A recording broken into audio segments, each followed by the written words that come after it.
어제 맨하탄 유니언 스퀘어에서는 한국 추석의 정취를 나누고 한국 문화를 알리기 위한 2022 코리안 페스티벌이 성황리에 개최됐습니다.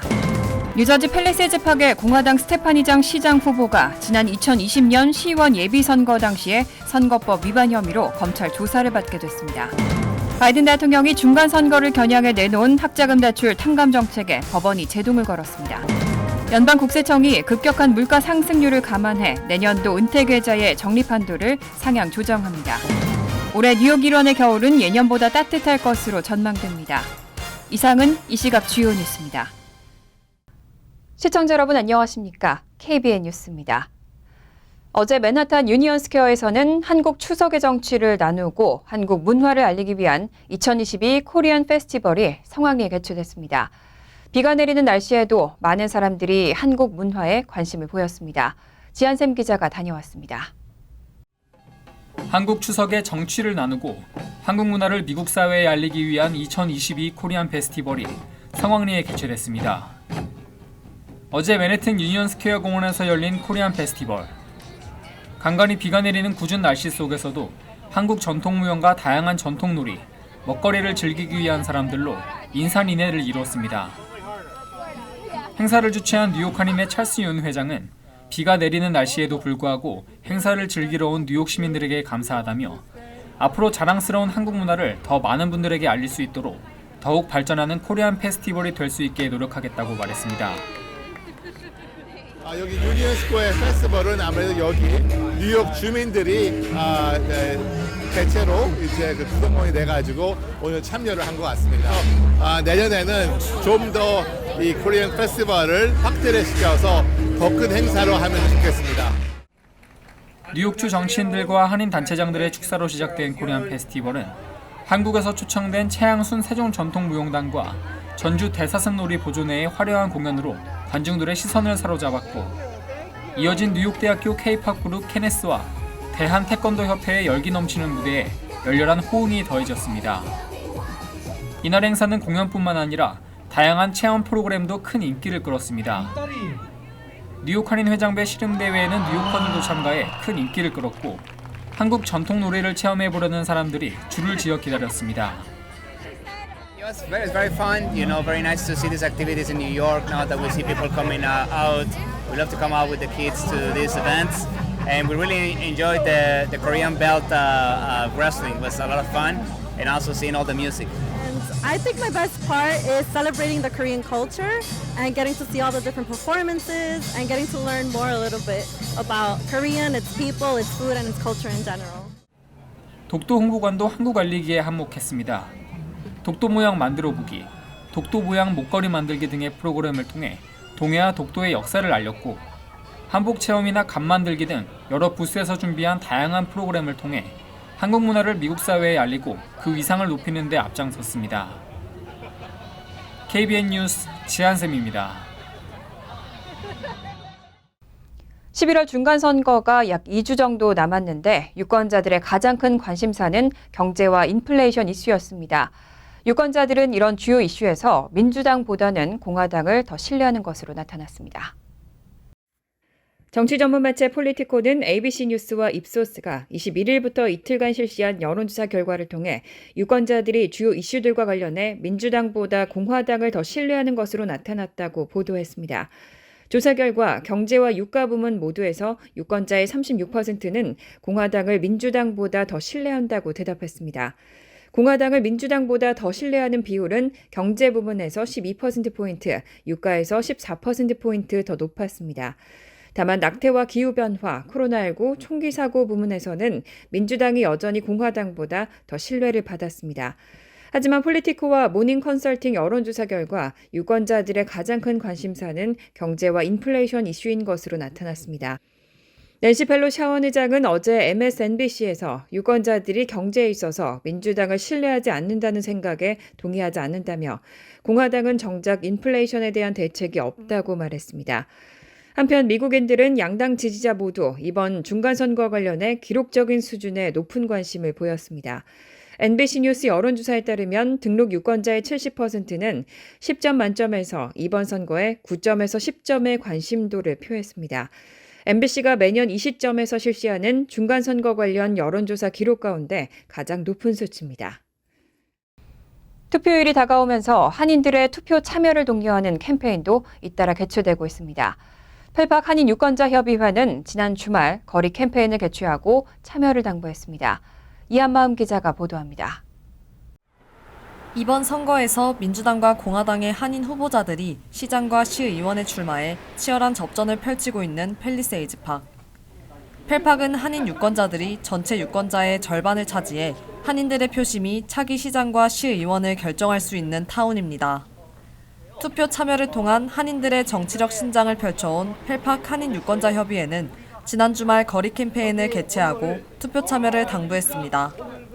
지난달 25일에 이어 두 번째로 열린 투표 참여 캠페인은 당초 뉴욕 아시안 아메리칸 유권자연맹과 공동으로 대규모 행사를 계획했지만 펠팍타운 정부가 촉박한 일정을 이유로 행사 승인을 거부하면서 장소를 타운홀 건너편으로 이동해 소규모 행사로 진행했습니다. 시 정부에서 못하게 하는 이유가 뭔지 확실히 알고 그리고 그동안에는 시 정부에 통보를 하고 이렇게 해왔지만은 이번엔 통보를 했습니다만 못하게 하는데 못하게 하는 이유는 법률 조항을 아무리 찾아봐도 우리가 하는 그 시가 행진은 합법적으로 이렇게 알고 있습니다. 그래서 오늘 저희들은 전혀 주민들이나 행인들의 피해가 가지 않도록 행사를 진행할 계획입니다. 캠페인 참석자들은 이번 선거를 통해 주민들을 위해 일할 수 있는 시장과 시의원을 선출해야 한다며 반드시 투표에 참여해달라고 당부했습니다. 참가자들은 PNC 은행 앞에서 출발해 브로드 애비뉴를 따라 행진하며 주변 상인들과 거리를 오가는 시민들을 대상으로 캠페인을 펼쳤습니다. KBN 뉴스 이한마음입니다. 뉴저지 팰리세이즈 팍의 공화당 스테파니장 시장 후보가 선거법 위반 혐의로 검찰의 조사를 받게 됐습니다. 장 후보는 기득권 세력의 전형적인 정치 탄압이라고 주장하고 2년 전에는 검찰이 기소하지 않은 일이라고 해명했습니다. 지한샘 기자입니다. 뉴저지 팰리세이즈 팍 시장 선거에 공화당 후보로 출마한 스테파니 장 후보가 지난 2020년 시의원 예비선거 당시 선거법을 위반한 혐의로 검찰 조사를 받게 됐습니다. 뉴저지주 버겐카운티 법원의 앤소니 갈리나 판사는 지난 20일 예비심리에서 데이빗 로렌조 펠팍 민주당 클럽 회장이 고소한 선거법 위반 혐의에 대해 개연성이 있다고 판단하고 사건을 검찰로 이관시켰습니다. 장 후보는 지난 21일 펠팍 경찰서에 자진 출두해 지문 날인 등 간단한 조사를 받았습니다. 스테파니 장 후보와 우윤구, 원유봉 후보는 오늘 선거사무소에서 기자회견을 하고 사건 경위에 대해 밝혔습니다. 장 후보 측은 2020년 당시 고발된 사건은 검찰이 기소조차 하지 않았는데 펠팍 민주당 클럽 회장이자 펠팍 타운 정부 행정관인 데이빗 로렌조가 지난 4월 다시 고소장을 제출해 문제를 만들고 있고 이 같은 행위는 기득권 세력의 전형적인 정치 탄압이라며 자신의 결백을 주장하고 만약 혐의가 인정되면 정계를 은퇴하겠다고 밝혔습니다. 어른들이 이렇게 투표에 참여하시는 열망에 도와드리고 제가 도와드렸다고 한 것에 대해서 제가 어떤 법적인 혐의나 제재를 받는다면 저는 더 이상 정치하지 않겠습니다. 제가 만약에 혐의가 없다면 제가 여기 일에 연루된 모든 사람에게 단호한 저의 행동을 개시할 것입니다. 자리를 함께한 우윤구, 원유봉 시의원 후보도 기득권 세력의 정치 탄압에 전력으로 맞서겠다며 이번 선거 승리를 다짐했습니다. 장 후보는 오는 11월 4일 카운티 법원에서 인정신문을 받게 되며 검찰은 장 후보의 혐의를 조사해 기소 여부를 결정하게 됩니다. KBN 뉴스 지한샘입니다. 바이든 대통령이 중간 선거를 겨냥해 내놓은 학자금 대출 탕감 정책에 법원이 제동을 걸었습니다. 6개 주가 집행을 막아달라고 제기한 긴급 요청에 대한 판결을 내릴 때까지 대출 탕감을 금지한다는 명령을 내렸습니다. 지난 21일 폴리티코 등 언론은 제8연방항소법원이 이날 네브라스카, 미주리, 아칸소, 아이오와, 캔자스, 사우스캐롤라이나 등 공화당이 장악한 6개 주가 학자금 대출 탕감 정책 집행을 막아달라고 제기한 긴급 요청에 대해 법원이 판결을 내릴 때까지 학자금 대출 탕감을 금지한다는 명령을 발표했습니다. 이에 따라 이르면 어제부터 탕감 정책을 집행할 수 있다고 밝힌 바이든 행정부의 계획에 제동이 걸린 겁니다. 다만 백악관은 준비는 계속 전속력으로 진행될 것이라며 신청을 계속 접수하겠다는 입장을 밝혔습니다. 바이든 대통령은 이날 2,200만 명이 학자금 대출 탕감 프로그램에 신청했다며 학자금 대출 탕감 정책을 홍보했습니다. 이는 정책 대상으로 예상되는 4천만 명이 넘는 미국인의 절반에 해당되는 수치입니다. 앞서 바이든 대통령은 일정 소득 이하인 연방 학자금 대출자에 대해 최대 $10,000에서 $20,000의 학자금 대출을 탕감해주는 계획을 발표했고 현재 웹사이트를 통해 신청을 접수받고 있습니다. 하지만 공화당원들은 바이든 행정부의 학자금 대출 탕감 정책이 불법적인 권한 남용이고 너무 많은 세금이 든다며 비판을 이어가고 있습니다. 최근 여론조사에서 미국인 10명 가운데 6명은 대학 입시 전형에서 인종 배려를 제외하는 방안에 찬성한다고 대답했습니다. 다만 인종 다양성을 증대하기 위한 프로그램에는 대부분 동의했습니다. 워싱턴 포스트와 조지 메이슨대 공공행정대학원 샤르스쿨이 지난 7일에서 10일 성인 1,238명을 대상으로 조사한 결과 응답자의 63%는 대법원이 대학의 인종 고려 입시 제도를 금지하는 방안에 찬성한다고 대답했습니다. 보수 우위로 재편된 대법원은 이달 말 하버드대와 노스캐롤라이나대를 상대로 각각 제기된 인종 고려 입시 제도 금지 소송의 심리를 앞두고 있습니다. 대법원은 그동안 소수자 배려 차원에서 대입 전형 시 인종을 고려하는 방안에 합헌 입장을 유지해왔습니다. 하지만 이번 여론조사에서 백인의 66%는 인종 배려 입시에 반대 의사를 밝혔고 아시아계 65%와 히스패닉계 60% 역시 입시에서 인종은 빠져야 한다는 방침을 지지했습니다. 흑인들의 지지율은 47%로 절반에 미치지 못했습니다. 다만 응답자들의 대부분은 대학에서 인종 다양성을 증대시키기 위한 프로그램이 만들어져야 한다는 데는 동의했고 64%는 대학의 인종 다양성을 높이기 위한 프로그램이 좋다고 보느냐는 질문에 긍정적으로 답변했습니다. 한편 응답자의 62%는 저소득층 가정 출신의 학생이 대입에서 부당이득을 보고 있다고 대답했고 히스패닉과 흑인 학생이 부당이득을 본다는 응답도 각각 42%와 40%에 달했습니다. 반면 아시아계 학생이 부당한 이득을 본다는 반응은 18%에 그쳤습니다. 워싱턴 포스트는 이번 조사 결과 보수 성향의 대법원이 인종을 고려한 기존 대학들의 입시 전형을 뒤집더라도 대다수 미국인은 찬성할 것으로 보인다고 분석했습니다.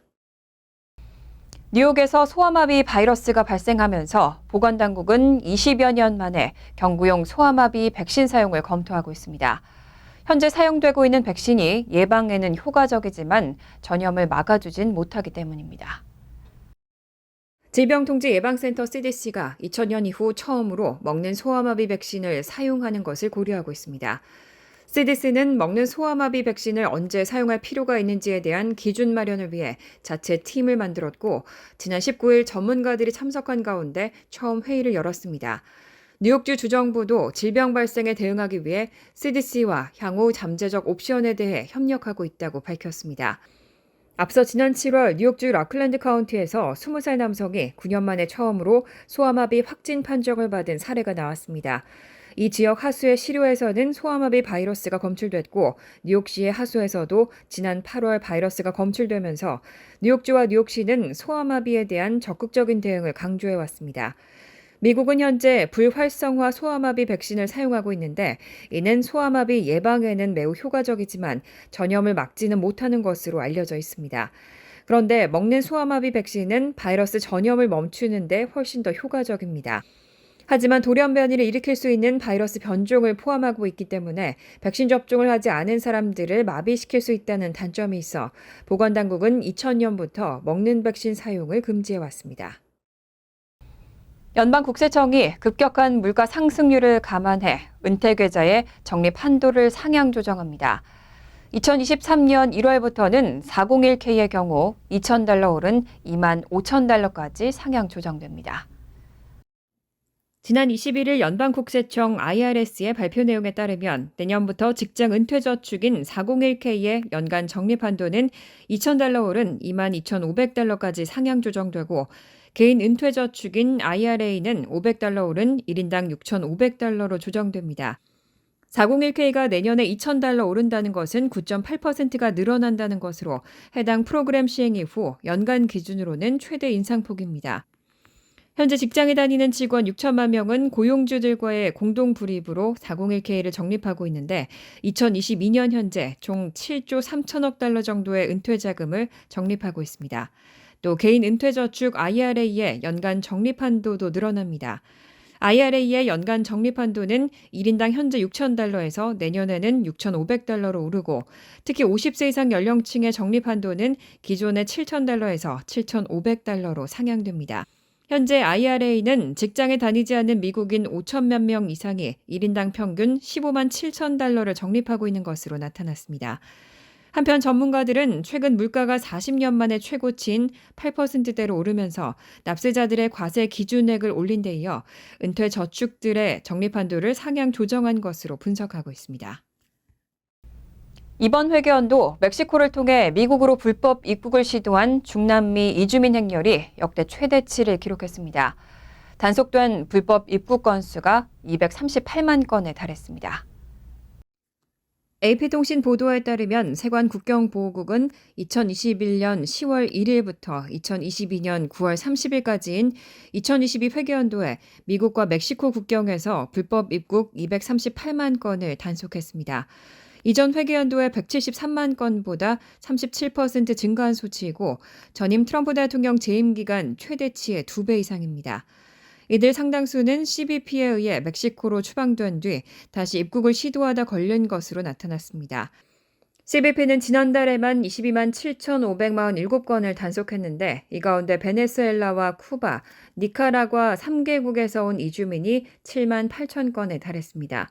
전월과 대비하면 베네수엘라는 33%, 쿠바 37%, 니카라과는 단속 건수가 55% 각각 증가했습니다. 크리스 마그누스 CBP 국장은 베네수엘라와 쿠바, 니카라과의 실패한 정권이 미국으로 새로운 이주 흐름을 촉발한 원인이라고 분석했습니다. 반면 전통적으로 미국 불법 입국의 대부분을 차지했던 멕시코와 과테말라, 온두라스, 엘살바도르 4개국의 이주민에 대한 단속은 5만 8천 건이었습니다. 한편 다음 달 중간선거를 앞두고 이주민 문제는 첨예한 현안으로 부상한 상태입니다. 멕시코와 국경을 맞댄 텍사스와 애리조나 등의 공화당 주지사들은 바이든 행정부의 이민 정책에 항의하는 차원에서 이주민들을 뉴욕과 워싱턴 DC 등 북부 도시로 이송해 논란이 되고 있습니다. 올해 뉴욕 일원의 겨울은 예년보다 따뜻할 것으로 전망됩니다. 강수량과 적설량은 평년과 비슷한 수준에 머물 것으로 예측되고 있습니다. 국립기상청의 기후예상센터는 지난 20일 발표한 전국 겨울 날씨 전망 보고서에서 뉴욕 일원이 올해 12월부터 내년 2월까지 이어지는 겨울 동안 평년보다 더 따뜻한 기온을 기록할 확률이 33%에서 40%가량으로 비교적 높다고 전망했습니다. 기상청에 따르면 뉴욕시의 역대 12월 평균 최고 기온은 화씨 44도, 섭씨 7도, 평균 최저 기온은 화씨 34도, 섭씨 1도, 1월의 평균 최고 기온은 화씨 40도, 섭씨 4도, 최저 기온은 28도, 섭씨 영하 2도입니다. 그리고 2월 평균 최고 기온은 화씨 42도, 섭씨 6도, 최저 기온은 30도, 섭씨 영하 1도를 기록하고 있습니다. 뉴욕 일원 강수량과 적설량은 평년과 비슷한 수준에 머물 것으로 보입니다. 뉴욕시의 평균 강수량과 적설량은 12월 평균 4.4인치, 1월 평균 3.6인치, 2월 평균 3.2인치입니다. 기상청은 올 겨울도 서태평양의 수온이 상승하고 동태평양의 수온이 낮아지는 라니냐 현상이 3년째 이어지면서 이런 날씨가 전망된다고 분석했습니다. 전국적으로는 대부분 지역이 예년보다 온난한 기온을 보일 것으로 예측됐고 남부 지역은 동서부 구분 없이 건조한 날씨가 이어질 것으로 예보됐습니다. 간추린 소식입니다. 애리조나 동포사회와 한인학생회는 지난 21일 메사시의 아시아나 마켓과 애리조나 주립대 등 두 곳에서 한복의 날을 선포하고 이를 기념하는 공식 행사를 개최했습니다. 기념 행사에는 듀시 주지사를 대신해 베리 웡 애리조나주 기회균등 사무국장이 참석해 한복의 날을 선포했습니다. 존 자일스 메사시장은 한복 두루마기 차림으로 선언문을 낭독했습니다. 선언문은 한복을 한국인의 전통 의상으로 규정했고 한복이 2000년 넘게 계속된 한국의 전통 문화이자 사회, 역사의 일부분이라는 내용을 담았습니다. 지난 15일 미시간주 플리머스에서 현지 한미 여성회 주관으로 열린 김치축제에서 로즈메리 베이어 주 상원의원이 김치의 날 선포문을 전달한 것으로 알려졌습니다. 김치의 날 제정 결의문은 최근 미시간주 의회를 통과했습니다. 선포문에는 김치가 한국인의 식탁에 오르는 대표적인 반찬으로 절인 배추로 만들며 재료와 만드는 방법에 따라 다양한 종류가 있다고 명시돼 있습니다. 또 미시간주에서도 한국 문화와 전통이 확대되는 것에 대해 감사한다는 내용 등이 들어있습니다. 미국에서 김치의 날이 선포된 곳은 캘리포니아주와 버지니아주, 뉴욕주, 워싱턴 DC를 포함해 모두 5군데입니다. 뉴욕주 변호사시험위원회가 지난 20일 발표한 2022년 7월 뉴욕주 변호사시험 합격자 명단에 따르면 한인 합격자 수는 194명으로 파악됐습니다. 이 같은 수치는 전체 합격자 수 5,557명의 3.5%에 해당합니다. 지난 2월 시험에서 합격한 48명을 더하면 올해에만 242명의 한인이 새롭게 변호사 타이틀을 취득하게 됐습니다. 변호사시험위원회에 따르면 지난 7월 시험을 치른 응시생은 총 9,609명으로 이 중 66%가 합격했습니다. 김영덕 전 뉴욕 한인회 이사장이 블랜튼 필 인스티튜트가 수여하는 2022 노만 빈센트 필 상을 수상합니다. 이 상은 블랜튼 필 인스티튜트의 공동 설립자이자 긍정 사고의 힘이라는 책으로 유명한 노만 빈센트 필의 이름을 따서 제정된 어워드로 매년 긍정의 힘을 구현하고 정신건강 문제 해소에 기여한 인물들에게 수여되고 있습니다. 로널드 레이건 전 대통령과 콜린 파월 전 국무장관, 엘리자베스 돌 상원의원 등도 수상한 바 있습니다. 시상식은 24일 블랜튼 필 인스티튜트의 연례 만찬이 열리는 맨하탄 트라이베카 연회장에서 있을 예정입니다. 환율과 증권 소식입니다.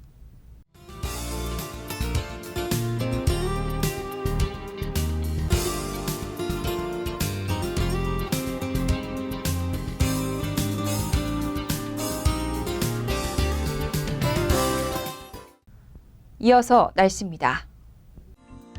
화요일은 흐린 가운데 종종 소나기 내릴 가능성이 있습니다.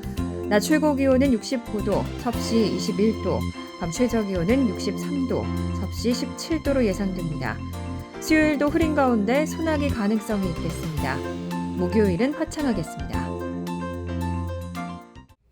이상으로 KBN 뉴스를 마칩니다. KBN과 함께 즐거운 저녁 되시기 바랍니다.